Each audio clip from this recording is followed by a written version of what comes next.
Que dia, hein? Rapaz, que dia, que dia. Pois é, vamos conversar aí começar com Mauro Cid, pai de Mauro Cid. Eu quero saber até onde o Exército Brasileiro vai estar nessa história através de algumas figuras. Jânio, quer começar? Espero pelo Bob. Olha, então Bob. eu vou fazer um ligeiro relato factual, porque pode ter gente que está chegando agora e não Isso. pegou amanhã, né? Essa operação da Polícia Federal hoje de busca e apreensão em endereços do general Mauro Cid, que é o pai do tenente-coronel Mauro Cid, ajudante de ordens do ex-presidente Bolsonaro, em resumo, chega ao quê? Que o ajudante de ordens, coronel Mauro Cid, fez vender o relógio, o tal Rolex, que veio junto com as joias sauditas. E o pai, general Mauro Cid, recebeu o dinheiro na conta dele lá nos Estados Unidos, suponho, e coube ao advogado da família, Fred Wassef, conhecidíssimo, recomprar o relógio. Esse Rolex de platina e diamantes já tinha sido vendido a uma joalheria lá nos Estados Unidos, estava exposto para ser revendido em Miami, quando o TCU, a 15 de março, deu 5 dias para que Bolsonaro devolvesse as joias, aquele famoso pacote saudita, tal.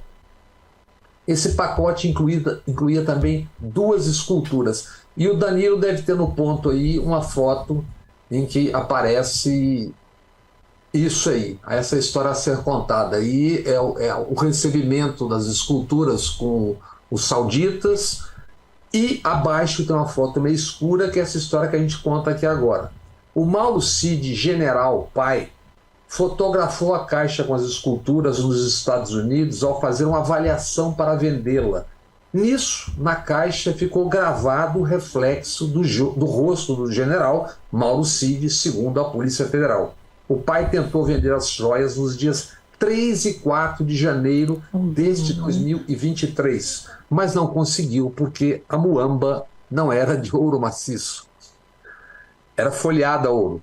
A Polícia Federal encontrou uma mensagem onde o pai de Cid, general Cid, dizia que, no caso da venda, seria preciso entregar $25 mil a Bolsonaro em dinheiro para não identificar a origem. Isso tudo é informação da Polícia Federal.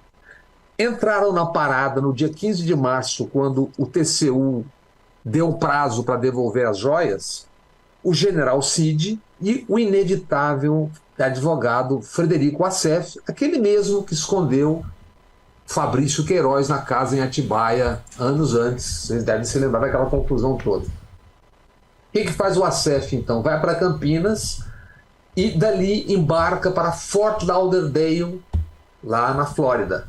Recompra feita do relógio de ouro maciço.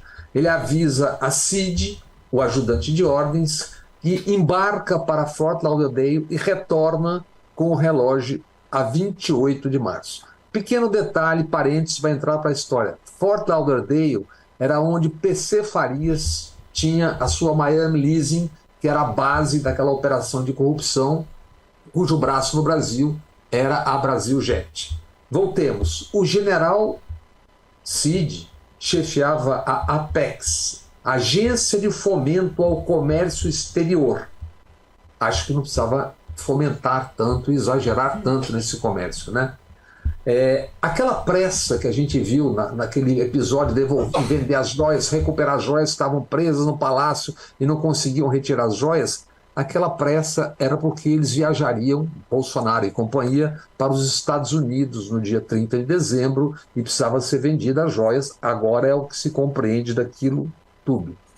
E eu pergunto com que cara fica aquelas pessoas que se diziam gente de bem, num governo que não tinha corrupção, etc, etc. Eu imagino as licitações, porque isso aí é venda de muamba no balcão. Venda de muamba, pessoalmente no balcão.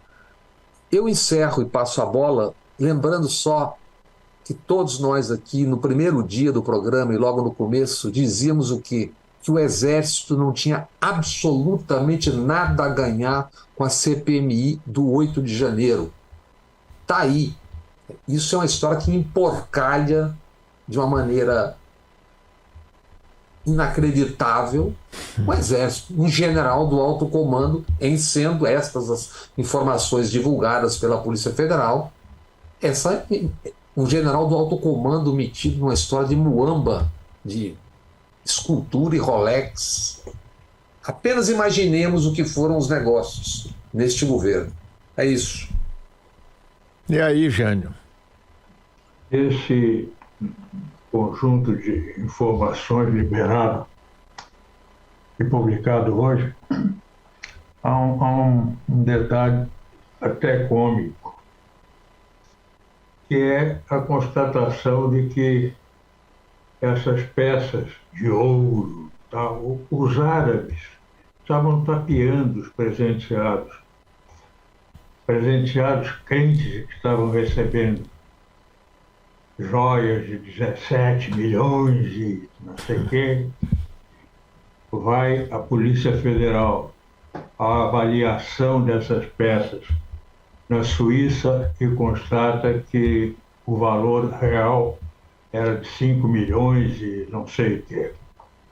E agora... As esculturas... A relação... As esculturas, né?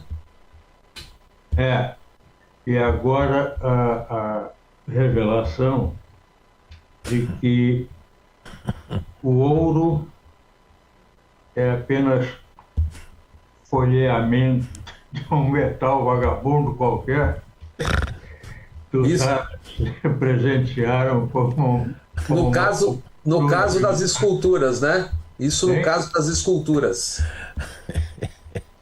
Sim. E tal, não é nada daquilo.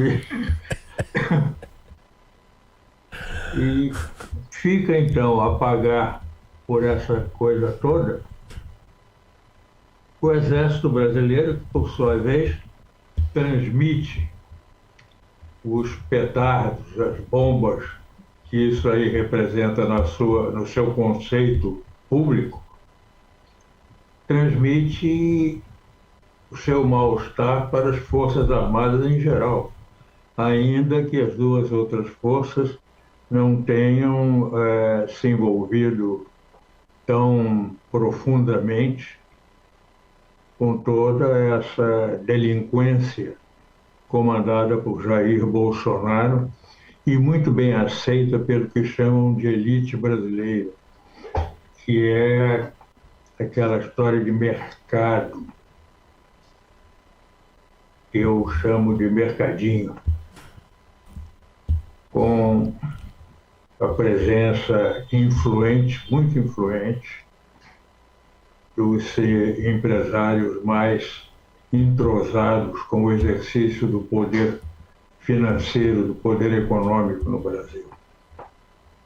Só um lembrete, Jânio. Na verdade, a aeronáutica está na origem também, porque é o almirante que traz as joias na mochila de um tenente. Porque não é de se crer que um tenente traga a aeronáutica na Marinha, traga joias sem que o almirante que está vindo junto saiba, né? Então entra também na dança da origem da história das joias, né?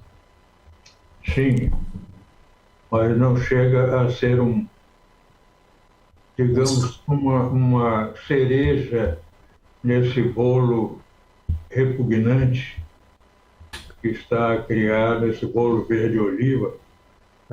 Cor já insinua o estado do bolo. E a aeronáutica, com o seu azulão, e a marinha com a sua branquitude, não se envolveram tão profundamente, não mergulharam tão profundamente nesse bolo repugnante. E quando eu disse inicialmente aeronáutica, leia-se marinha. E isso, gente, entra num contexto de algo que está fervendo no Palácio, nos bastidores, desde o 8 de janeiro. Que é o seguinte, a gente lembra que, a princípio, o Lula substituiria o GSI pela Polícia Federal. Houve aconselhamentos, etc. Não sei se é uma decisão de intuição dele ou de tentar compor. Então, o que você chegou é uma solução híbrida ali na segurança do presidente, no GSI. Polícia Federal e militares. Por exemplo, no caso agora, que é uma história, obviamente, não resolvida, porque polícia militar e militares no mesmo ambiente, óbvio que tem noções e percepções diferentes de como devem ser as coisas. Agora, no episódio de ameaça à vida de Lula na viagem ao Pará, atuou a Polícia Federal ao ir atrás e prender o sujeito. Mas essa é uma questão não equacionada ainda e certamente será contaminada por esse episódio das joias, que vem na sequência dos e-mails que Mauro Cid e mais 2 militares continuavam recebendo a respeito das atividades e viagens de Lula, para onde ia, para onde não ia. Isso pode ser um vazamento proposital para poder livrar a cara de alguém ou não, mas entra nesse pacote de um clima dentro do palácio, ao que se sabe, ao que se diz em Brasília, pessoas muito bem informadas. A primeira-dama Janja não confia nos militares, no que creio eu, está muito certa. Então, esse episódio agora aprofunda ainda mais um dissenso que há ali em relação à presença dos militares no GSI, quem fica, quem não fica, até onde não fica, e qual é a função de cada um deles, de cada força dessas. Há um problema sério nisso aí, que é como sair dessa constatação de formação precária, insuficiente, de uma parte grande, pelo menos dessa parte que se torna conhecida, pública, da oficialidade, principalmente do Exército. A tendência tem sido a de atribuir esses desvios de comportamento, de moralidade, ao fato de que estávamos num governo completamente desatinado, um governo que induziu, por sua falta de moralidade pública, administrativa, econômica e tudo mais, induziu os seus oficiais, os tantos oficiais chamados a integrá-lo, um mau comportamento que não seria próprio de oficiais. Mas é um engano disso. Nenhum governo consegue induzir maus comportamentos se não houver uma receptividade muito alegre e fácil a essa indução. O problema que se coloca é o seguinte: esses oficiais que estão no noticiário policial tiveram uma formação moral, ética e possivelmente em outras categorias insuficiente para que fossem meros soldados, quanto mais oficiais, comandantes, generais, etc.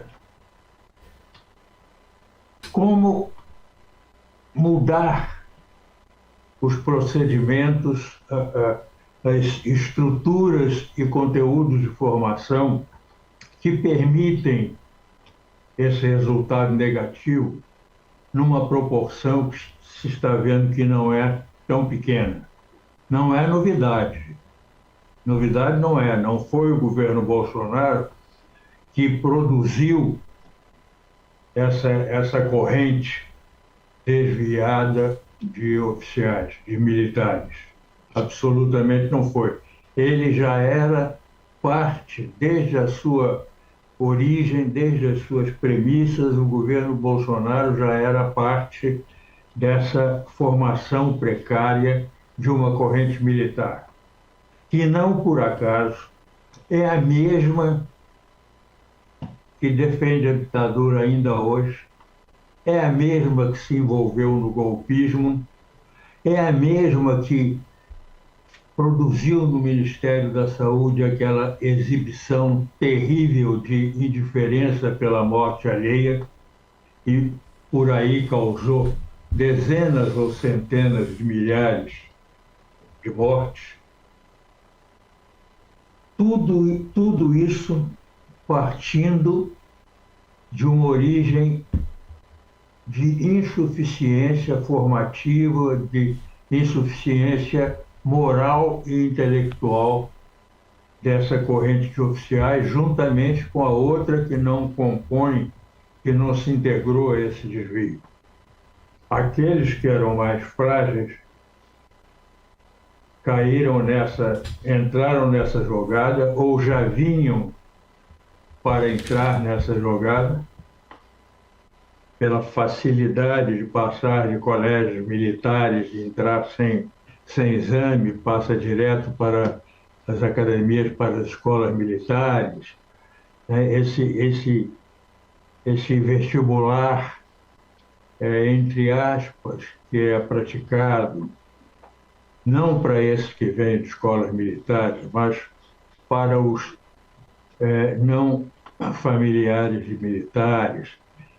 Tudo isso contribuiu e contribui e vai contribuir para mais oficiais, mais elementos dessa corrente deteriorada, moralmente deteriorada, se não houver o que eu tenho escrito repetidamente, que é atenção, propósito de mudar a formação da oficialidade brasileira, particularmente no caso do Exército.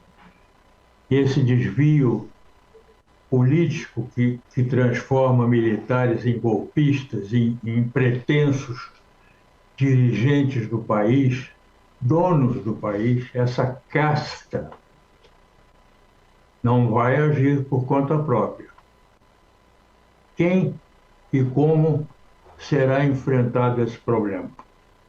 Porque é preciso que, afinal, o Brasil, algum dia, e que esse dia não seja longe, tenha certeza de que não quer ditadura, de que não quer militares cometendo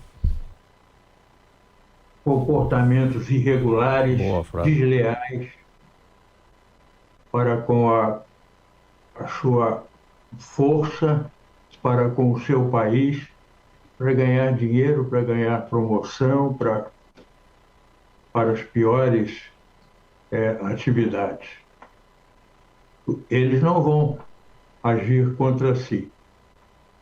Como é que a gente vai enfrentar, como é que o Brasil vai enfrentar esse problema? Porque o problema está aí.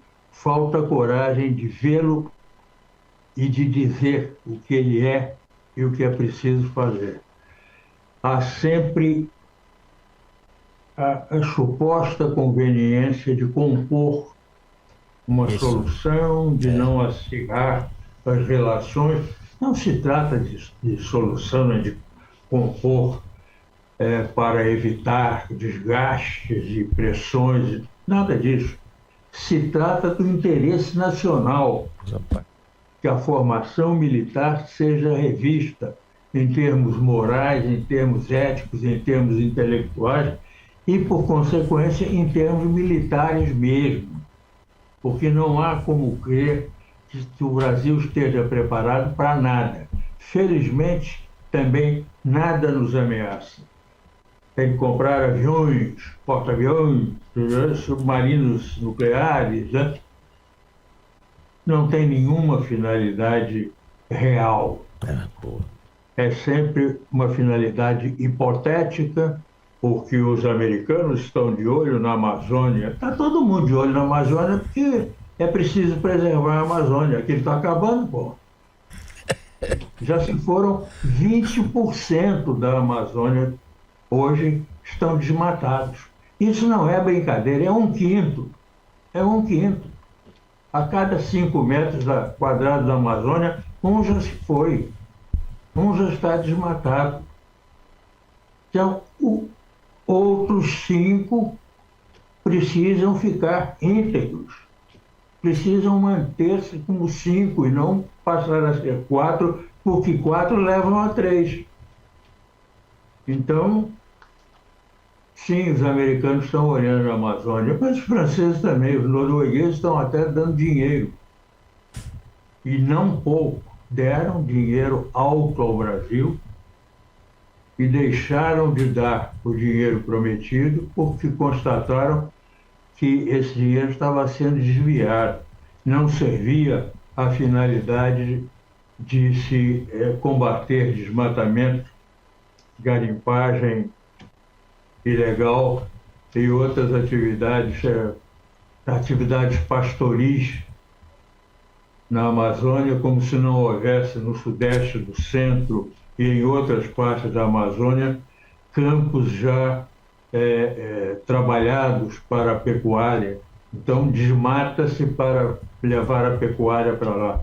E então eu conto que certa vez, lá atrás, no tempo da ditadura, eu estava trabalhando em gráfica e o Banco da Amazônia encomendou a impressão de um livro pequeno, não era um livro muito espesso, mas com muitas fotografias do gado na Amazônia, porque era para vangloriar-se da participação do banco no financiamento dessa nova exploração da Amazônia para a pecuária e tal. Foi feita a impressão com o material fornecido pelo banco, todas as fotos já forneceram os fotolitos para impressão prontos de cada página, de capa e tudo mais. Não me lembro a quantidade, mas não foram poucos milhares. Foi uma quantidade alta. Um papel muito bom. Entregamos e, de repente, um dia tivemos a notícia de que seria necessário imprimir tudo outra vez. Mas por que imprimir tudo outra vez? A impressão ficou fiel aos originais entregues. Tudo ok. Não, mas é que as fotografias que estão aí mostram um gado esquálido. Aqueles ossos das ancas do gado estão todos para fora. Realmente o gado fazia assim. Onde havia osso, a coisa subia, a pele subia, depois caía de novo porque faltava carne para sustentá-la. Então, refizeram os fotolitos, substituindo as fotos. Agora com um gatinho gordo, bem gostoso, bonito, alegre. Só que não era da Amazônia. Arrumaram fotos, compraram fotos. Imprimiram. É isso aqui que vocês querem imprimir? E o Banco da Amazônia distribuiu milhares daquele livreto com o novo paraíso da pecuária brasileira, desbravamento econômico da Amazônia, com o impulso do Banco da Amazônia e do governo Médici, ou lá o que fosse. Médici, governo Médici. Rapaz, que depoimento fantástico esse, Jânio. Pois é. Agora, Jânio, você está falando da formação de militares e tudo. Um ponto-chave aí nessa história, que aliás você já falou outras vezes, eu acho muito importante. Eu estava me lembrando, você falando aqui, da importância que teve para os militares e para a elite a tal Escola Superior de Guerra durante os anos da ditadura, porque era lá, não é, que se formavam não somente os militares, haviam cursos para civis que passavam um ano estudando todas as teorias de soberania, de defesa do país, tudo preparado com essa ideologia, né, da ditadura, e depois apareceu um filhote, a Associação dos Diplomados da Escola Superior de Guerra, que, por sua vez, faziam cursos em vários estados, inclusive aqui na Bahia, porque o curso central demorava um ano e era lá na Urca, no Rio de Janeiro. Então, essa coisa criou, ao longo desse tempo, toda uma ideologia, não é, bem ao gosto da nossa elite, a elite financeira, o mercado, o mercadinho, que também prefiro o mercadinho, e os militares, isso é tudo uma coisa só, não é? Mário, o que o Jânio está dizendo leva ao raciocínio elementar. Na verdade, o Bolsonaro, isso não é decorrência dos militares, isso é uma decorrência do que são os militares. O Bolsonaro é uma decorrência de um projeto militar de poder que vem desde a metade da década passada, desde o relatório da Comissão da Verdade. Os personagens todos, eles estão aí, estão em toda a história o tempo todo. E o pior, daqui a 20 anos, os jovens oficiais serão os coronéis e os generais, com essa cabeça e com esse currículo, ou não currículo, ao qual o Jânio se refere aí. O Bolsonaro é resultante de um projeto de poder. Na verdade, os militares não estavam ali apenas. Ele é que está ali por conta de decisões militares. E o que está acontecendo na Amazônia com o garimpo, desmatamento, contrabando de madeira, tem a ver a permissividade com esse processo destrutivo, tem a ver também com a tese militar brasileira de que a maneira de conservar como Brasil, como território soberano brasileiro, o que é a Amazônia, é ocupá-la com povoamentos e para atividade econômica em geral. Possivelmente, imagina uma São Paulo na Amazônia. Daí a permitir que as atividades econômicas ilegais na Amazônia, ilegais, porém convenientes a esse projeto, permiti-las era uma tendência natural, digamos, dos comandos militares.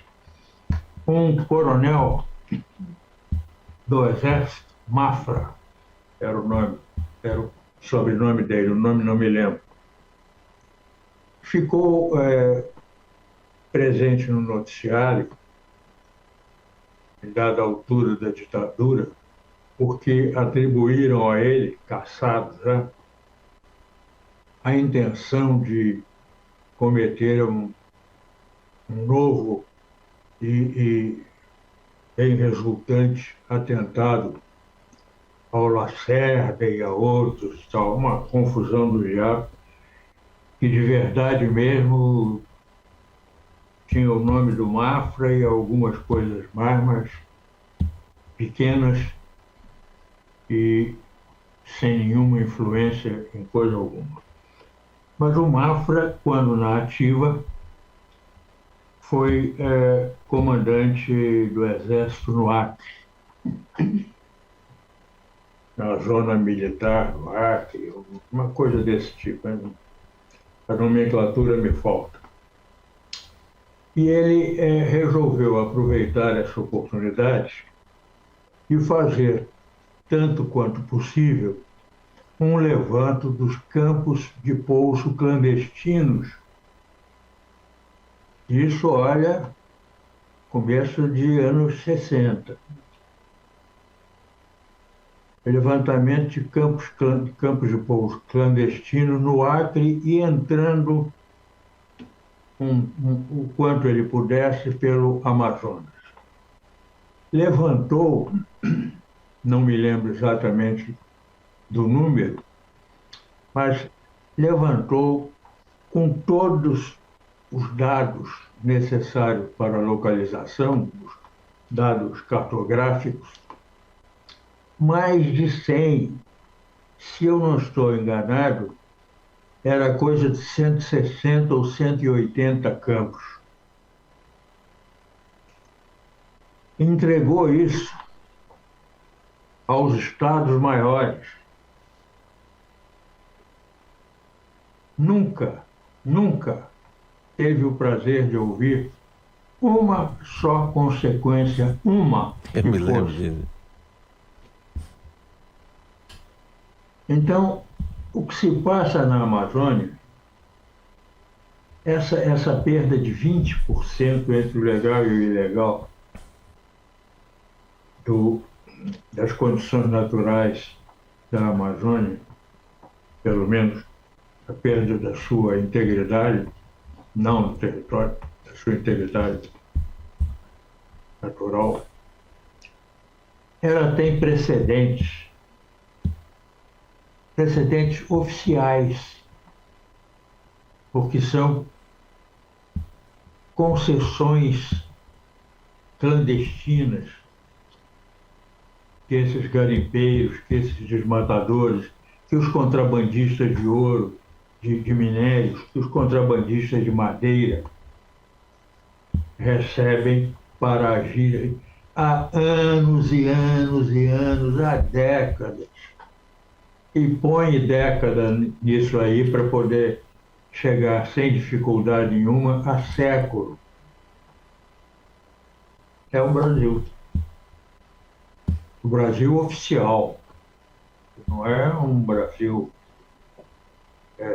esportivo, intelectual, cinematográfico, não.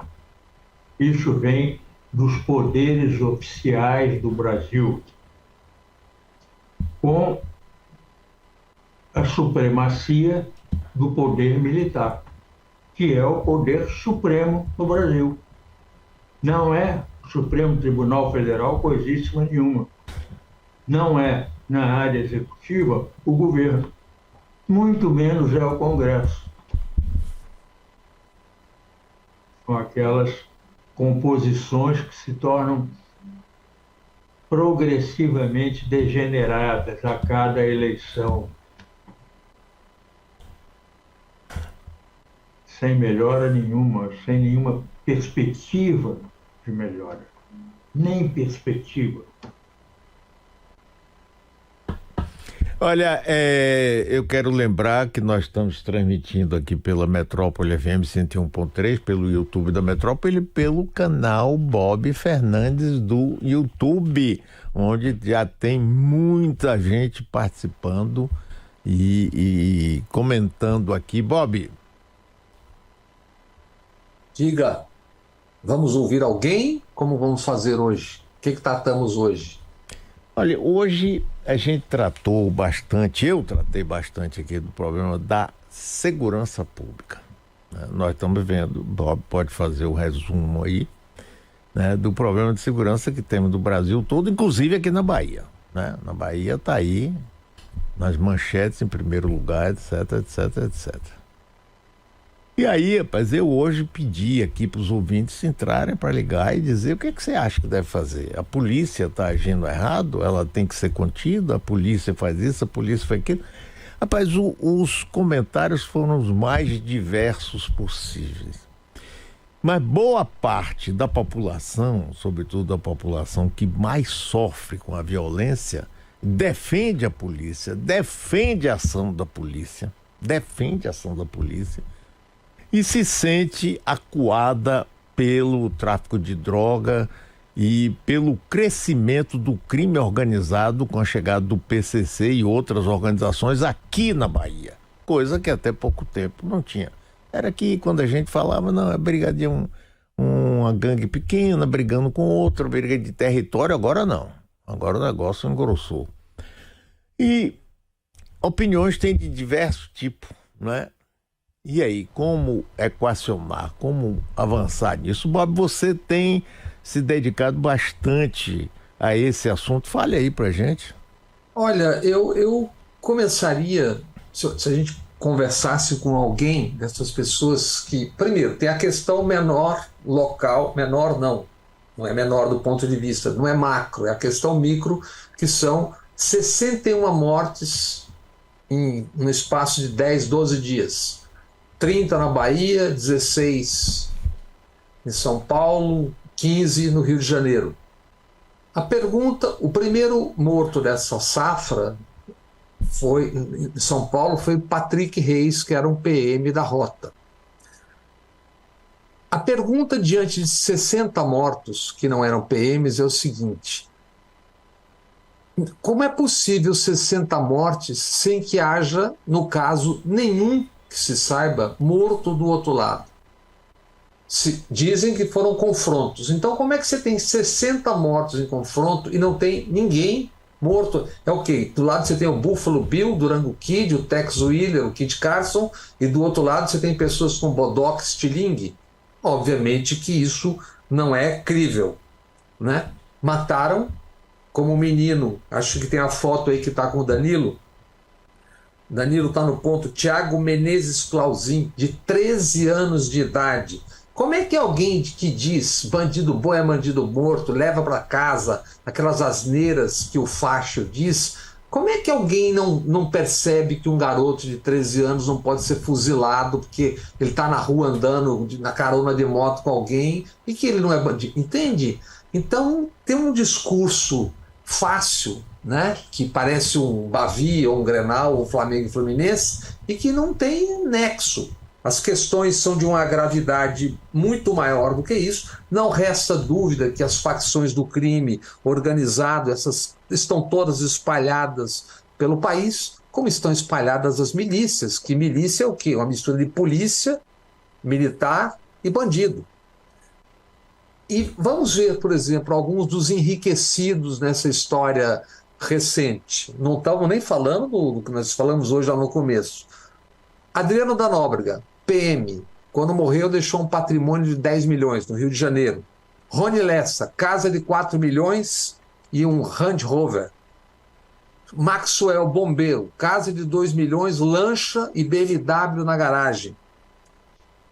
O Edmilson Macalé foi morto, que é o cara que teria encomendado ao Rony Lessa o assassinato de Marielle Anderson. Quando foi morto, estava numa BMW. São todos ex-PMs, então é óbvio que tem uma contaminação. Isso, independente das facções, elas agem livremente porque tem uma contaminação de parte das polícias.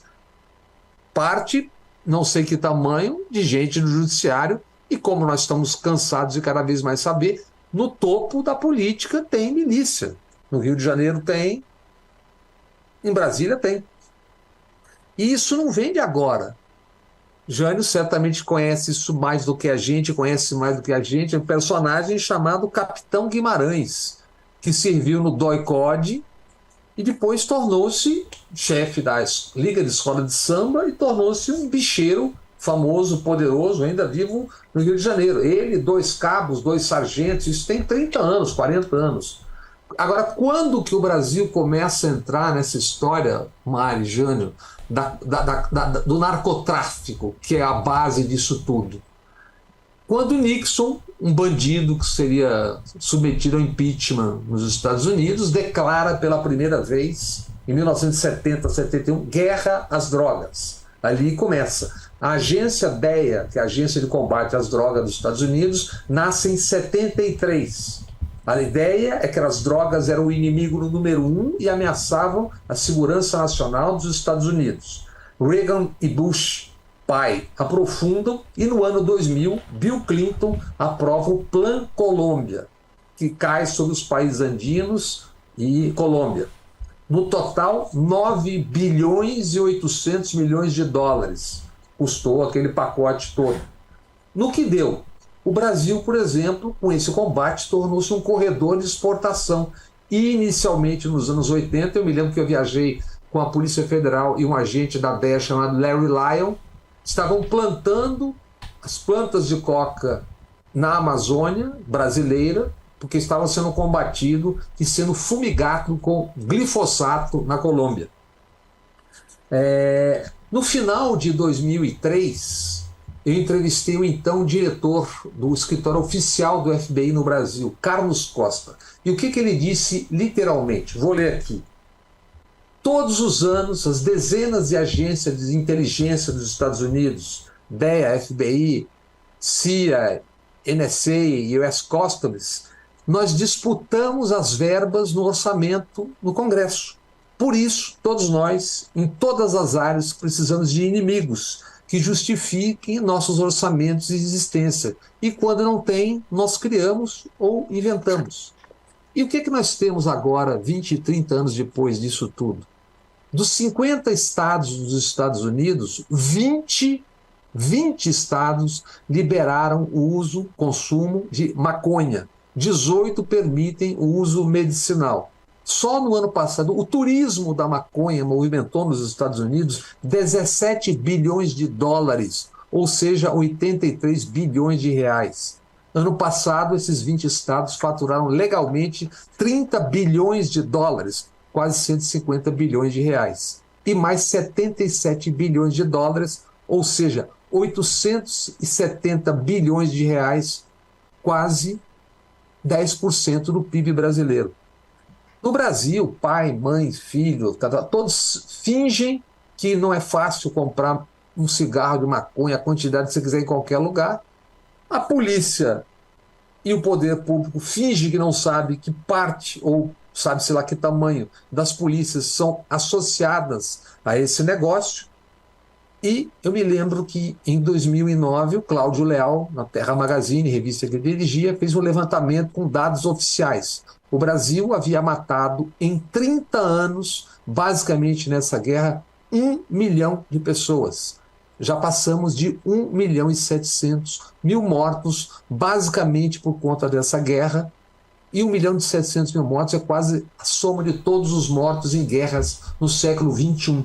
Uruguai e Portugal, por exemplo, já têm legislações modernas e eficientes para enfrentar essa questão dificílima e gravíssima de um jeito, no mínimo, mais fácil. E o que temos agora nos Estados Unidos? Uma outra guerra às drogas, que é a guerra aos opioides e opiáceos, que está matando muita gente. 500 mil mortos em 20 anos. As ações judiciais já acertadas por farmacêuticas e laboratórios devem pagar 26 bilhões de dólares para fazer um acerto com pessoas que morreram e ficaram doentes com essa história toda. Ao mesmo tempo, Canadá e Estados Unidos se declaram agora uma nova guerra às drogas a partir disso. Aí eu me lembro de um livro do Muniz Bandeira, pesquisador, que escreveu A Formação do Império Americano. Em 2005, ele dizia: a preocupação em fortalecer o combate ao terrorismo internacional se agregava à luta contra o narcotráfico, justamente quando se tinha a derrocada da União Soviética. Por quê? Escreveu Muniz Bandeira: para promover um aumento nas despesas militares sem precedentes em tempos de paz. Os gastos saltaram de 146 bilhões de dólares em 1980, 7 anos depois eram quase 250 bilhões de dólares. Então o Brasil entrou nessa guerra, essa coisa estúpida, por causa de que tinha um plano dos americanos, segurança, etc, etc. Então fica um pedaço da 40% dos presos não tem culpa formada no Brasil, 800 e tantos mil presos, grande parte deles são jovens, 30%, se eu não me engano, são jovens entre 18 e 28 anos, e que se tornam ali soldados disso que você está falando, que são as facções. Então é óbvio que não é fácil enfrentar isso.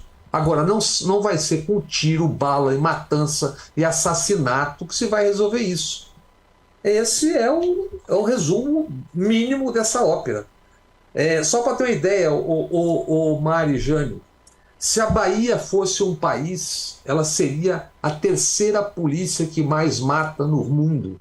E o Rio de Janeiro seria a quarta polícia que mais mata no mundo se fosse um país. Em um ano, a polícia da Bahia, nesse combate, basicamente, matou 1.464 pessoas. E dados oficiais, só 15 dos 26 estados, porque esses 15 estados tinham dados de mortos por idade de 0 a 19 anos. Em 3 anos, entre 2017 e 2019, as polícias de 15 estados e Distrito Federal mataram 2.515 crianças e adolescentes no Brasil. Então, quando eu ouço esse debate e gente que, sem saber, alguém aí dessas pessoas que estão defendendo ou atacando a polícia, é óbvio que a polícia tem que cumprir um papel, não é isso que se discute. E é óbvio que se a polícia é atacada, ela tem que se defender. É isso. Mas alguém aí pergunta, alguém sabe o nome, salvo de um menino com 13 anos, alguém sabe o nome, ouviu o rosto de algum dos 60 mortos? Não. Como é que as pessoas não sabem nem o nome, nem o rosto das pessoas e dizem, é tudo bandido, tem que matar, bandido bom? Como é que pode um negócio desse, cara? Então você tem vários problemas num deles. O outro é essa compreensão que leva aos Bukeles da vida, que é o personagem de El Salvador, que está espalhando sua política pela América Latina, que é mate antes e percute depois. Só que nós não precisamos de Bukele, porque nós tivemos aqui Escuderia Lecoq, Esquadrão da Morte, Rota, BOP, pedaços dessas corporações. E como temos milícias que governam 57% da cidade do Rio de Janeiro, junto com facções. Então é óbvio que é um problema gravíssimo, que isso vai ter que ser resolvido, Mário e Jânio, numa ação que não é só governo estadual, é governo estadual em consórcio com o governo federal. Aliás, já há uma experiência que começou, acho que chama-se FICO, que está começando agora, Ministério do Flávio Dino, Ministério da Justiça, que é uma integração, não digo forçada, mas empurrada pelo governo federal. Qual é essa operação?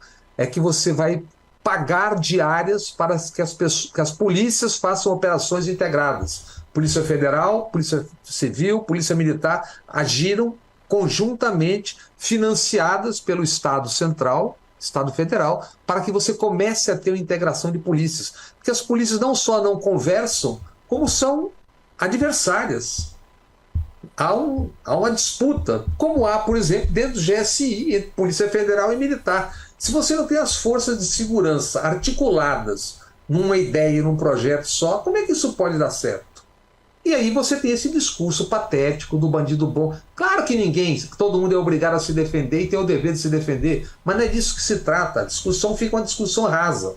Esse é um problema que o Brasil não vai resolver sem uma integração das forças de segurança. O resto é bang-bang. Bob, nós temos um áudio aqui de um ouvinte que ligou de Aracaju, ele é baiano. Bota aí no ar, por favor. Sou policial civil aqui em Sergipe. E vejo o senso comum reinar nos ouvintes e até em parte dos policiais que interagem com você. O bandido bom não é bandido morto. O bandido bom é aquele cidadão que não se tornou bandido por conta de um trabalho preventivo da segurança pública. Para mim, Mário, que tenho 22 anos de experiência na polícia, que tive uma participação na luta de classe da polícia, eu posso dizer que o maior problema da segurança pública é a sua desorganização, é a sua falta de um marco legal. Aqui no Brasil, as polícias civis não fazem investigação. Eu não falo dessas investigações espetaculosas com nomes engraçados, né, operações Eu falo em investigação do dia a dia, quem foi que furtou seu celular, quem foi que arrombou seu carro, quem foi que arrombou sua casa. Eu falo arrombou para que as pessoas entendam. Se você colocar eu digo sempre isso, uma cadeira na porta da sua casa, você não vai ver a viatura da Polícia Militar fazendo ronda, policiamento ostensivo, preventivo, planejado. O que eu quero dizer com isso, Mário? É que as polícias não trabalham na perspectiva da preservação, da prevenção. Trabalham sempre na perspectiva da reação. E por que isso acontece, Mário? Porque dentro das polícias, o interesse é sempre corporativo. As polícias civis vivem em torno dos interesses corporativos de delegados de polícia e as polícias militares vivem em torno dos interesses corporativos dos oficiais. E uma briga com a outra. Quem é que perde com isso? A população. Nós não temos problemas de falta de lei ou de lei que não exija. Nós temos problemas de desorganização das estruturas policiais. E é uma pena que a população não enxergue isso e seja estimulado esse senso comum do apelo para violência policial. A violência policial, Mário, ela faz parte do trabalho da gente, mas ela tem que ser evitada ao máximo. E, infelizmente, a violência tem sido a regra e não a exceção. E aí, Jânio? Olha, eu acho que esse velho problema tem um incentivo na visão política eleitoral dos governos estaduais. As câmeras nos parlamentos de PMs postas em São Paulo mereceram a desaprovação do novo governador do estado, que é o carioca Tarcísio de Freitas. Ele chegou a dizer, quando candidato no começo do governo, ele ia retirar as câmeras. A Polícia Federal a Polícia Militar de São Paulo voltaria a ter despreocupação com testemunhos, com comprovantes das suas atividades irregulares, impróprias de maneira geral. A reação foi grande e ele voltou atrás. Mas voltou atrás mesmo? Ele está no 8º mês de governo. Não acrescentou nem uma só câmera às que a Polícia Militar já tinha. Pior, os que usavam câmeras não estão usando, como ficou provado nos acontecimentos no litoral paulista, no Guarujá. Vários dos policiais militares envolvidos naquele desastre desumanitário que ocorreu lá, simplesmente tiraram as suas câmeras ou nem as levaram. O que aconteceu? Nada. Simplesmente eles puderam agir com a liberdade que os levou àquele desastre de desumanidade. Os governos não têm, os governos estaduais, de maneira geral, não é esse ou aquele, não é o de São Paulo, nem o da Bahia só, é do próprio sistema de governos estaduais. Os integrantes disso não têm interesse em forçar uma limpeza real nas polícias militares, nas polícias em geral, que estão todas muito contaminadas, todos os seus setores, não têm interesse em reformular a formação dos comandos e retirar aqueles que lá estão exercendo uma formação ruim, péssima, negativa, que transforma segurança em medo e em risco. Esse sistema que desestimula os governos estaduais a produzirem polícias eficazes, polícias de real segurança, esse sistema está furado. Jânio, Quem vai consertar, como e quando? Jânio, Mário, eu sei que está acabando já, Mário, e não vai dar tempo da gente falar sobre as raízes da violência, né? Que é a explicação sempre está na história também. Em 1,5 século de Brasil, desapareceram 1.800.000 indígenas.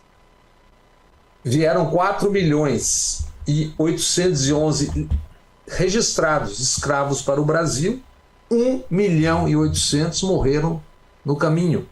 O Rio de Janeiro, em 1831, acabou a escravidão.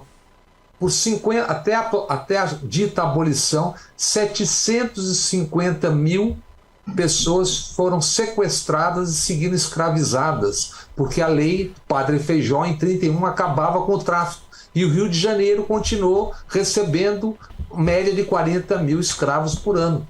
Em 1849, isso o Luiz Felipe D'Alencastro, historiador, grande historiador, conta no Trato dos Viventes, Formação do Brasil no Atlântico Sul.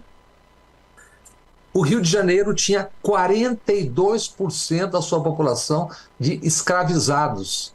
E lembra ele, só uma metrópole no mundo teve isso antes. A Roma Imperial, quase 2.000 anos antes. Então, se a gente não levar isso em consideração para entender as raízes mais profundas, a gente vai ficar sempre no que a gente está vendo. Mas isso não vem do nada, isso vem de algum lugar. E o lugar é esse aí, é a história do Brasil. A violência estrutural da formação do Estado brasileiro.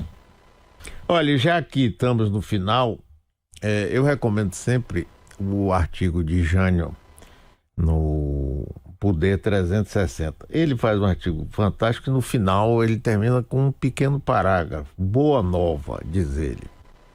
O governador Tarcísio de Freitas informa-nos que não será candidato a presidente em 2026. De minha parte, muito obrigado. Minha também. Subscrevo. Jânio, querido, um abraço para você. Até a próxima. Retribuo e eu estendo a Bob Fernandes. Grande abraço, Jânio, Mário e as amigas e os grande. Pois é, pessoal, que coisa maravilhosa ter esse papo aqui toda sexta-feira. Um abração para vocês.